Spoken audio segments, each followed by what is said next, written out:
নতুন সর্বোচ্চ নেতার অধীনে ইসরায়েলে ক্ষেপণাস্ত্র হামলা, ইরানের হামলায় জ্বালানি ছড়িয়ে পড়ায় অগ্নিকোপ তেহরান। সংঘাতে নিহতের মরদেহ ফেরানো হলো দেশে। এই পর্যন্ত 4 জন হয়েছে। আমরা পর্যায়ক্রমে তাদের আনা নেওয়ার বিষয়টা আমরা যখনই নিশ্চিত হব তখনই তাদের বাড়িতে আমরা তাদের আত্মীয় স্বজনের সঙ্গে পৌঁছে দেব। পাম্পে পাম্পে গাড়ির সারি, মজুত পাচার রোধে ডিসিদের ভ্রাম্যমাণ আদালত পরিচালনার নির্দেশ। চীন সহ বিভিন্ন দেশের কাছে জ্বালানি সহায়তা চায় বাংলাদেশ। চাই না কেন, আমরা সকলের কাছে চাই না। আমার তো এনার্জি সিকিউরিটি আমার জন্য অত্যন্ত গুরুত্বপূর্ণ। যে সমস্ত জায়গায় সাপ্লায়াররা আছে সকলের কাছে আমরা চাচ্ছি, কথা বলছি, কাজ করে যাচ্ছি। দেখছিলেন প্রধান শিরোনাম। সন্ধ্যার সময় সঙ্গে আছি আমি ইমদাদুল হক। এবার অন্যান্য শীর্ষ সংবাদ। টাকাটা যদি দেয় ওষুধ একটা খরচ হয়ে চলে জায়গা, আমরা একটু বাঁচতে পারলাম, চলতে পারলাম। কড়াইল বস্তিবাসীর জীবন যুদ্ধে নতুন আসা ফ্যামিলি কার্ড কাল উদ্বোধন করবেন প্রধানমন্ত্রী। যুগান্তকারী বলছেন বিশ্লেষক। স্বচ্ছতা নিশ্চিতের ঘোষণা সরকারের। দেশে ভোজ্য তেলের সংকট নেই, স্বাভাবিক আছে সরবরাহ, বাড়বে না দাম। উৎপাদকদের সঙ্গে জরুরি বৈঠক বাণিজ্য মন্ত্রীর। আতঙ্কিত হয়ে অতিরিক্ত না কেনার আহ্বান।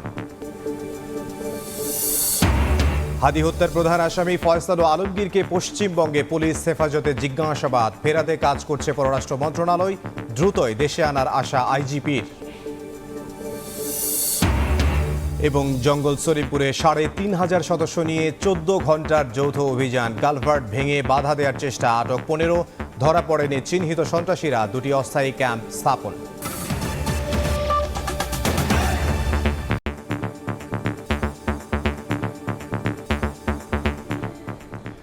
নতুন সর্বোচ্চ ধর্মীয় নেতার অধীনে প্রথমবার ইসরায়েলে ক্ষেপণাস্ত্র হামলা চালিয়েছে ইরান। খামেনি পুত্র মুজতবার প্রতি আনুগত্য জানিয়েছেন দেশটির প্রেসিডেন্ট, বিপ্লবী গার্ড ও সশস্ত্র বাহিনী। মার্কিন অনুমোদন ছাড়া তার নেতৃত্ব বেশি দিন টিকবে না বলে হুঁশিয়ারি করেছেন মার্কিন প্রেসিডেন্ট ডোনাল্ড ট্রাম্প। এদিকে ইসরায়েলি হামলায় জ্বালানি ছড়িয়ে পড়ায় অগ্নিকূপে পরিণত হয়েছে তেহরান।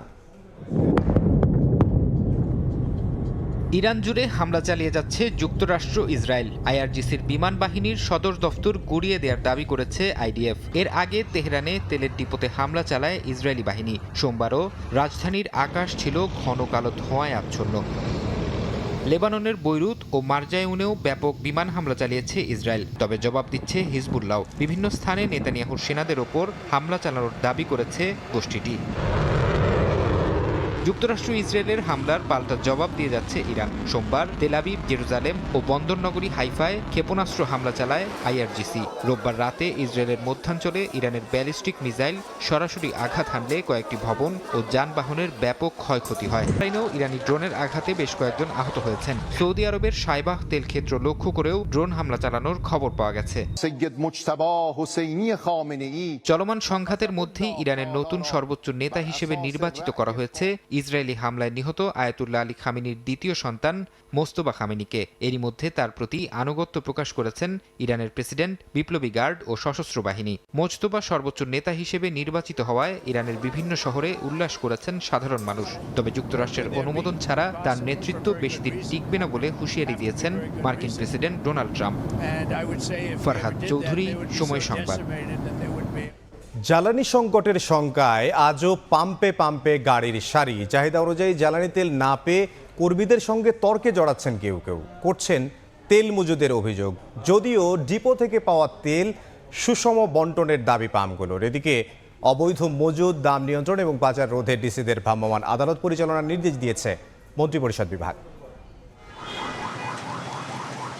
পাম্পের সামনে লম্বা লাইন আর তেল নিতে ঘন্টার পর ঘন্টা অপেক্ষা। মধ্যপ্রাচ্য সংঘাতের জেরে জ্বালানি সংকটের আশঙ্কায় কয়েকদিন ধরেই দেশে পেট্রোল পাম্পগুলোতে এই দৃশ্য পরিচিত হয়ে উঠেছে। কেউ এসেছেন সেহেরি সেরে, আবার কারো অপেক্ষার সময় পার হয়েছে অন্তত 6 থেকে 7 ঘন্টা। মোটরসাইকেলে সর্বোচ্চ 2 লিটার, প্রাইভেট কারে 10 লিটার এবং মাইক্রোবাসে 20 থেকে 25 লিটার তেল নেওয়া যাচ্ছে। কিন্তু প্রয়োজন অনুযায়ী এই পরিমাণকে কম বলছেন চালকরা। হাতিরপুল কাঁচা বাজার থেকে, পরিবাগের ভিতর থেকে, ওইখান থেকে শাহবাগ হয়ে তারপর আইসে এদিকে ঢুকছি। মাইলেজ হচ্ছে 50 কিলোমিটার, তো আমি 100 কিলোমিটার চালাতে পারবো 2 লিটার তেলে। গাড়ির চালকরা তেলের জন্য হন্য হয়ে ঘুরছেন পাম্পে, তুলছেন মজুদের অভিযোগও। এই পরিস্থিতিতে অনেকেই সময় মতো পৌঁছাতে পারছেন না গন্তব্যে। আমার অফিস টাইম, আমার সময় ক্ষতি, আমার স্যারের কাজের ক্ষতি হচ্ছে। কদমতলিতে গেছে, ওখানে পাম্প বন্ধ, তারপরে মতিঝিলে গেছে, ওখানে বন্ধ। এদিকে পাম্প কর্তৃপক্ষের দাবি, রেশনিং পদ্ধতিতেই তেল সরবরাহ করছেন তারা, তবে ডিপো থেকে সময় মতো তেল না আসায় কিছুটা সমস্যা হচ্ছে। আমাদের প্রতিদিনই তেলের সরবরাহ স্বাভাবিক আছে আমাদের এই পাম্পে। যারা আসতেছে সরকার নির্ধারিত মাত্রায় আমরা তেল দিচ্ছি, আমাদের এখানে কোনো ধরনের সংকট নেই। ডিপুতে গাড়ি অলরেডি সিরিয়ালে আছে, যখনই আসবে তখনই দিব, যে লিমিট কইটা দিছে ওইভাবে লিমিট মতো। এদিকে অবৈধ মজুদ, দাম নিয়ন্ত্রণ এবং পাচার রোধে ডিসিদের ভ্রাম্যমাণ আদালত পরিচালনার নির্দেশ দিয়েছেন মন্ত্রিপরিষদ বিভাগ। মনিটরিং এর জন্য কেন্দ্রীয় সেল গঠন করেছে বিপিসি। সাইফুল ইসলাম, সময় সংবাদ, ঢাকা। মধ্যপ্রাচ্য যুদ্ধের প্রভাব মোকাবিলায় যুক্তরাষ্ট্র ভারতের পর চীনের কাছে জ্বালানি সহায়তা চাইল বাংলাদেশ। সচিবালয়ে চীনের রাষ্ট্রদূতের সঙ্গে বৈঠকের পর একথা জানান অর্থমন্ত্রী আমির খসরু মাহমুদ চৌধুরী। তিস্তা প্রকল্প বাস্তবায়নকে চীন সর্বোচ্চ অগ্রাধিকারের তালিকায় রেখেছে বলে অর্থমন্ত্রীকে অবহিত করেন ইয়াওয়েন। ইরানের সঙ্গে যুক্তরাষ্ট্র ও ইসরায়েলের যুদ্ধের কারণে গুরুত্বপূর্ণ জলপথ হরমুজ প্রণালী দিয়ে নিরবচ্ছিন্ন জ্বালানি সরবরাহ বাধাগ্রস্ত হওয়ায় দুশ্চিন্তায় বাংলাদেশ। মধ্যপ্রাচ্য যুদ্ধের পরিপ্রেক্ষিতে সম্প্রতি ঢাকা সফরকালে মার্কিন দক্ষিণ ও মধ্য এশিয়া বিষয়ক সহকারী পররাষ্ট্রমন্ত্রী পল কাপুরের কাছে জ্বালানি সহায়তা চায় সরকার। যুক্তরাষ্ট্রের পর সোমবার সচিবালয়ে অর্থ মন্ত্রণালয়ে ঢাকায় নিযুক্ত চীনা রাষ্ট্রদূত ইয়াও ওয়েনের সঙ্গে বৈঠকেও জ্বালানি সহযোগিতা চেয়েছে বাংলাদেশ। এনার্জির জন্য তো সহযোগিতা চাই না কেন, আমরা সকলের কাছে চাই। আমার তো এনার্জি সিকিউরিটি আমার জন্য অত্যন্ত গুরুত্বপূর্ণ। যে সমস্ত জায়গায় সাপ্লাইয়াররা আছে সকলের কাছে আমরা চাচ্ছি, কথা বলছি, কাজ করে যাচ্ছি। তিস্তা প্রকল্প বাস্তবায়নকে চীন সর্বোচ্চ গুরুত্ব দিচ্ছে বলে অর্থমন্ত্রীকে অবহিত করার কথাও জানান ইয়াও when. Quite a number of projects carry on. I can do more than 10 projects carry on, and we're discussing it. We can come up with figures. Some Tista River projects. And we also have some Chinese grants projects, you may be aware. BNP সরকার দায়িত্ব নেওয়ার পর এ পর্যন্ত 4টি চীনা প্রতিষ্ঠান $100 million বিনিয়োগের ঘোষণা দিয়েছে বলেও জানান চীনা রাষ্ট্রদূত। শুভ খান, সময় সংবাদ, ঢাকা। বছরে কয়েক দফা আগুনের সঙ্গে লড়াই করে যাদের নিয়তি, সেই কড়াইল বস্তিবাসীকে আশা দেখাচ্ছে ফ্যামিলি কার্ড। নতুন ঘর নির্মাণ আর নিত্যদিনের সংসার চালাতে ঋণে জর্জরিত এসব মানুষ স্বপ্ন দেখছেন ঘুরে দাঁড়ানো। তাদের প্রত্যাশা ফ্যামিলি কার্ডের মাসিক অর্থ তাদের লড়াই কিছুটা সহজ করবে। কাল কড়াইল থেকেই ফ্যামিলি কার্ডের উদ্বোধন করবেন প্রধানমন্ত্রী তারেক রহমান। রাজনৈতিক বিশ্লেষকের মতে সাধারণের জীবনমান উন্নয়নে এটি যুগান্তকারী উদ্যোগ। মন্ত্রীরা জানান কার্ড বিতরণে থাকবে না দলীয় প্রভাব, অভিযোগ পেলে নেওয়া হবে ব্যবস্থা। হাসান ওয়ালি জানাচ্ছেন বিস্তারিত। প্রায় লাখখানেক মানুষের শেষ আশ্রয়ের নাম কড়াইল বস্তি। গত 2 দশকে অন্তত 20 থেকে 25 বার অগ্নিকাণ্ডের ঘটনা ঘটেছে এই জনপদে। ফলাফল, নিম্ন আয়ের মানুষদের সর্বস্ব হারানো হাহাকার। এখানে বসবাসকারী প্রায় 50,000 নারীর অধিকাংশই কর্মজীবী, যাদের অধিকাংশই 3.5 মাস আগের আগুনের ক্ষয়ক্ষতি এখনো কাটিয়ে উঠতে পারেননি। ধ্বংসস্তূপের মধ্যেই চলছে জীবন জীবিকার লড়াই। 3 বার ফুইরা হন গরু উঠাইতে রেন করে বারবার আগুনের সঙ্গে লড়াই আর 3 বেলা খাবার নিশ্চিতই যখন মূল ভাবনা, তখন পরিবারের বয়োজ্যেষ্ঠদের জন্য ওষুধ কিংবা ভবিষ্যতের জন্য সঞ্চয় রীতিমতো দুঃসাধ্য এসব মানুষের কাছে। তাদের মনেই কিছুটা আশা দেখাচ্ছে সরকারের ফ্যামিলি কার্ড প্রকল্প। 2025 কি 1000 দেয়, তাহলে এটা জমা রয়ে গেল। আমরা একটু বাঁচতে পারলাম, চলতে পারলাম, একটু ওষুধ পানি খাইতে পারি। এরকম একটি ফ্যামিলি কার্ড বাংলাদেশের প্রত্যেক মা বোনদের কাছে, মাদের কাছে আমরা পৌঁছে দিতে চাই। মঙ্গলবার কড়াইল বস্তি থেকে দেশের 14টি স্থানে ফ্যামিলি কার্ড কর্মসূচির উদ্বোধন করবেন প্রধানমন্ত্রী তারেক রহমান। এমন উদ্যোগে কিছুটা সঞ্চয় বা ঋণ পরিশোধের স্বপ্ন দেখছেন নিম্ন আয়ের মানুষ। মেগা প্রজেক্টের পরিবর্তে ফ্যামিলি কার্ডের মতো উদ্যোগকে যুগান্তকারী বলছেন গবেষক। সুফল নিশ্চিতে স্বচ্ছতায় তাগিদ তার। এটি বাংলাদেশের ক্ষেত্রে একটি যুগান্তকারী একটি পদক্ষেপ হবে। নির্দিষ্ট জনগোষ্ঠী, বিশেষ করে যারা নিম্ন আয়ের, তাদের জীবন মান উন্নয়নের জন্য তারা ব্যয় করবেন। ফ্যামিলি কার্ড নিয়ে সোমবার সচিবালয়ের ব্রিফিংয়ে মন্ত্রীরা জানান 5 জনের পরিবার পাবে একটি কার্ড। বেশি সদস্য থাকলে আনুপাতিক হারে বিবেচনা করা হবে। এটা অত্যন্ত দক্ষতার সাথে পরিচালিত হবে এবং এখানে কিন্তু দুর্নীতির কোনো সুযোগ নাই। টোটালি ফ্রি অফ কস্ট, কোথাও কোনো সুবিধাভোগীর কোনো অফিস থেকে কার্ড কালেক্ট করতে হবে না। অফিস ওনার বাসায় যে ওনার ঘরে যে কার্ড পৌঁছে দিয়ে আসবে। নারীর ক্ষমতায়ন নিশ্চিতে ফ্যামিলি কার্ড পাবেন মা বা পরিবারের নারী প্রধান। পাইলট পর্যায়ে প্রতি পরিবারকে মোবাইল ওয়ালেট বা ব্যাংক অ্যাকাউন্টের মাধ্যমে মাসিক ২৫০০ টাকা সহায়তা দেবে সরকার। হাসান ওয়ালি, সময় সংবাদ, ঢাকা। সন্ধ্যার সময় আরও থাকছে।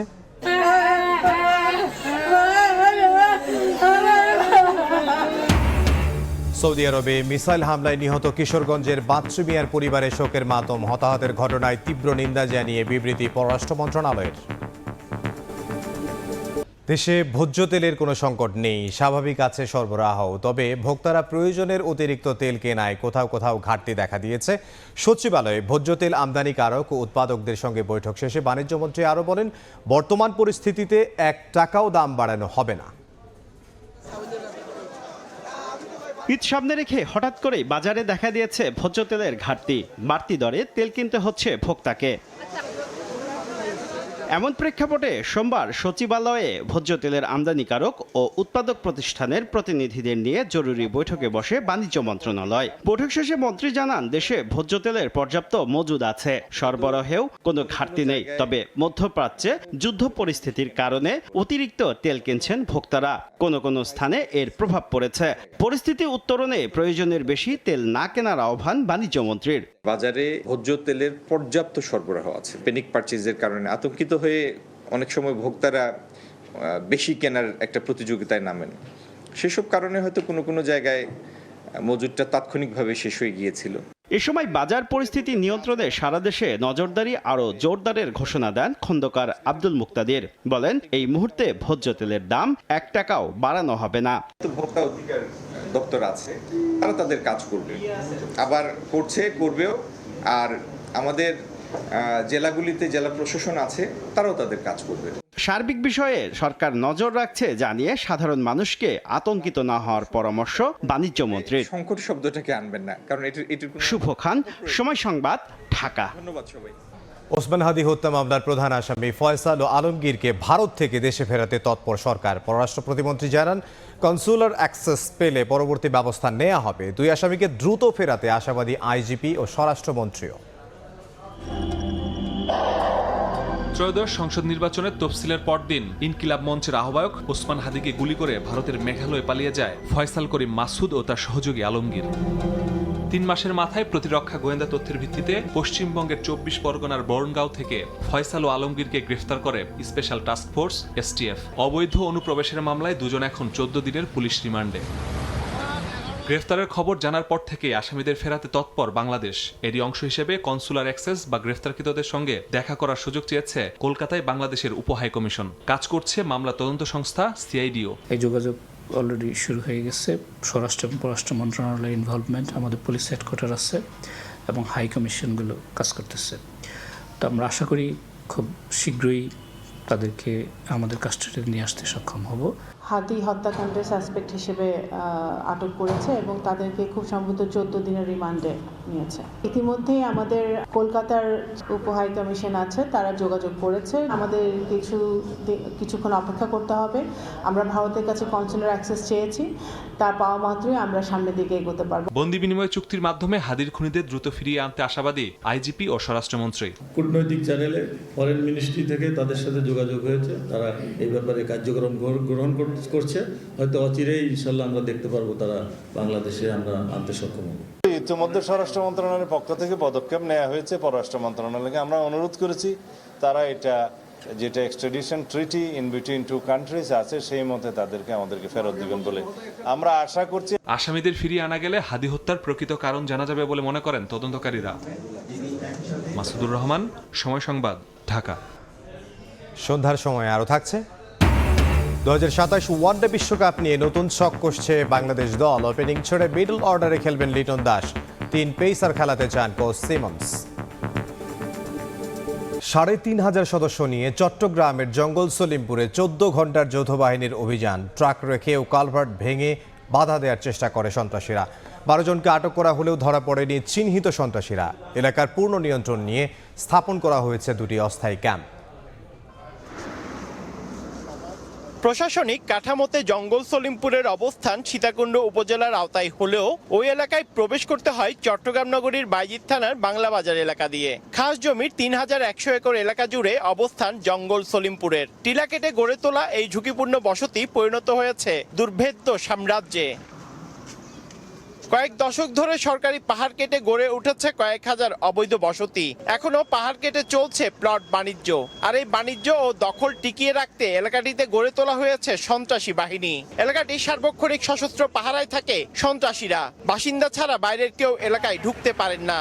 সবশেষ জানুয়ারিতে জঙ্গল সলিমপুরে সন্ত্রাসী হামলার শিকার হয়ে নিহত হন র্যাব ৭-এর উপসহকারী পরিচালক মোতালেব হোসেন ভূঁইয়া। আহত হন আইন শৃঙ্খলা বাহিনীর আরো কয়েকজন সদস্য। রাষ্ট্রের সর্বোচ্চ পর্যায়ে সন্ত্রাসের প্রতি জিরো টলারেন্স নীতি বাস্তবায়নের অংশ হিসেবে সোমবার ভোর থেকে জঙ্গল সলিমপুরে শুরু হয় যৌথ বাহিনীর সমন্বিত অভিযান। সেনাবাহিনীর নেতৃত্বে র্যাব, পুলিশের ৩,৫০০ আইন শৃঙ্খলা বাহিনীর সদস্য অভিযানে অংশ নেন। এ সময় জঙ্গল সলিমপুর এলাকায় হেলিকপ্টার টহল দিতে দেখা যায়। আজ থেকে এখানে 2টি ক্যাম্প চলমান থাকবে, বাংলাদেশ পুলিশের একটি ক্যাম্প এবং র্যাপিড অ্যাকশন ব্যাটালিয়নের একটি ক্যাম্প। সমবেতভাবে এই অভিযান পরিচালিত হলো এবং আমরা এই এলাকার উপরে যে সরকারের কর্তৃত্বের একটু সমস্যা ছিল সেটা দূরীভূত হয়ে পূর্ণ কর্তৃত্ব প্রতিষ্ঠিত হলো। প্রতিরক্ষা গোয়েন্দা সংস্থার মাঠ পর্যায়ে তথ্য পরিকল্পনা এবং প্রত্যক্ষ সহায়তা সহ UAV এর মাধ্যমে প্রাপ্ত ফুটেজ দিয়ে সেনাবাহিনী সার্বিক নেতৃত্বে নিয়ন্ত্রণ করে। পার্থপ্রতিম বিশ্বাস, সময় সংবাদ, চট্টগ্রাম। সৌদি আরবে মিসাইল হামলায় প্রাণ গেছে কিশোরগঞ্জের বাচ্চু মিয়ার। রোববার ইফতারের আগ মুহূর্তে আল খারিজ শহরে একটি শ্রমিক ক্যাম্পে মিসাইল আঘাত হানলে নিহত হন তিনি। বাচ্চু মিয়ার মৃত্যুর খবরে পরিবারে নেমে এসেছে শোকের ছায়া। তার 2 কন্যা সন্তান রয়েছে। এদিকে সৌদি আরবে 2 বাংলাদেশি নিহত আহতের ঘটনায় নিন্দা ও শোক জানিয়েছে পররাষ্ট্র মন্ত্রণালয়। 2027 বিশ্বকাপ লক্ষ্য রেখে ওয়ানডে ক্রিকেটে নতুন ছক কষছে বাংলাদেশ। পাকিস্তান সিরিজের আগে কোচ ফিল সিমন্স জানালেন ওপেনিং ছেড়ে মিডল অর্ডারে খেলবেন লিটন দাস। 3 পেসার নিয়ে সাজানো হবে একাদশ।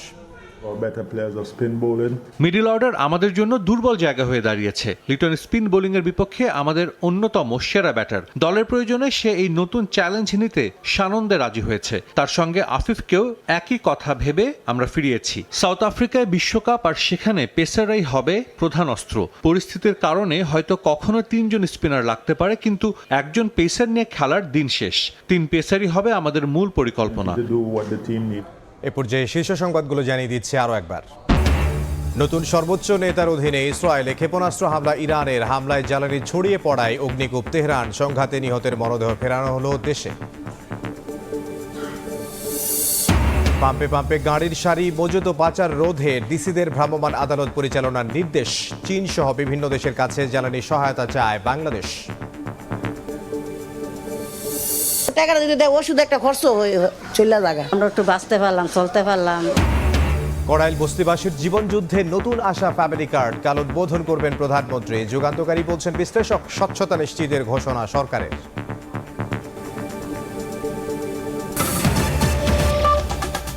এ ছিল সন্ধ্যার সময়। এরপর জনপদের সময় নিয়ে থাকছেন কামরুজ্জামান বাবু। ইমদাদ, আপনাকে ধন্যবাদ। জনপদের সময় নিয়ে আসছি কিছুক্ষণ পর, সঙ্গে থাকুন সময়ের।